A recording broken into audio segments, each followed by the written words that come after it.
What a beautiful morning it is here in the city different, otherwise known as Santa Fe. Well, you were right. You know, I'm not a morning person, but getting up early today to see this great old town in the morning sunlight, it really was worthwhile.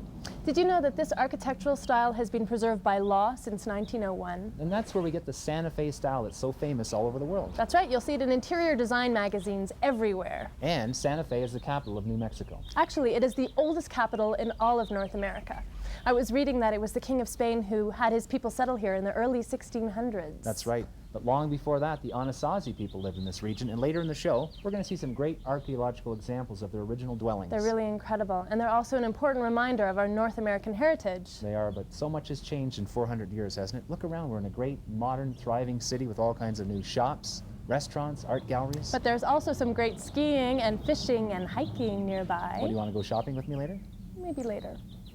After some adventure? Okay, sounds good. Okay, good. Let's go. All right. Santa Fe. The name means holy faith, but it's synonymous with living history.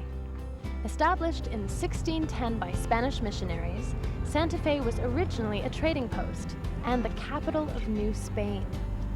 Today, it's the capital of New Mexico, the fifth largest state. But Santa Fe still retains a warm, small-town ambience. Situated in northern New Mexico, just 2 hours northeast of Albuquerque, Santa Fe lies along Interstate 25 at the crossing of Highway 285. Called the City Different, Santa Fe's miles and miles of adobe have the appearance of ice cream melting slowly in the New Mexico sun. And the look will stay that way. A strict architectural code ensures that any new buildings in Santa Fe remain true to traditional styles. Santa Fe is a thriving creative center. There is more art sold here than anywhere else in the country, with the exception of New York City.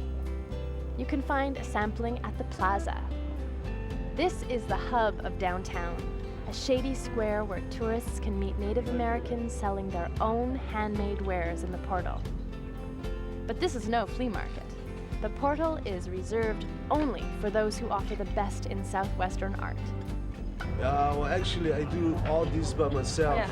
Everybody here that sells their jewelry has to make their own jewelry by themselves. How did you learn your trade?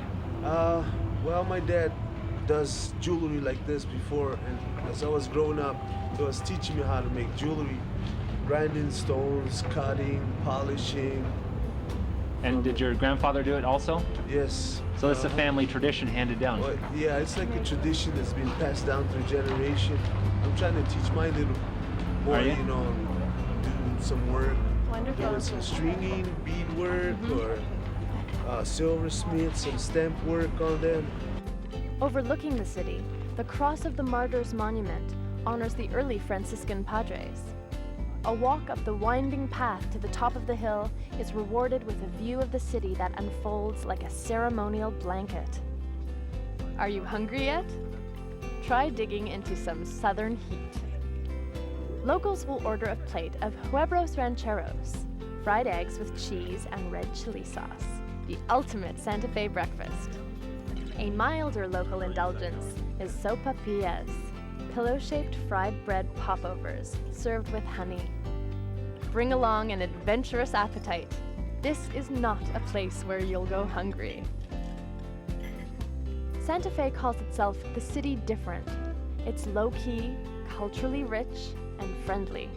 It's sunny, dry, and beautiful, and a fascinating place to visit.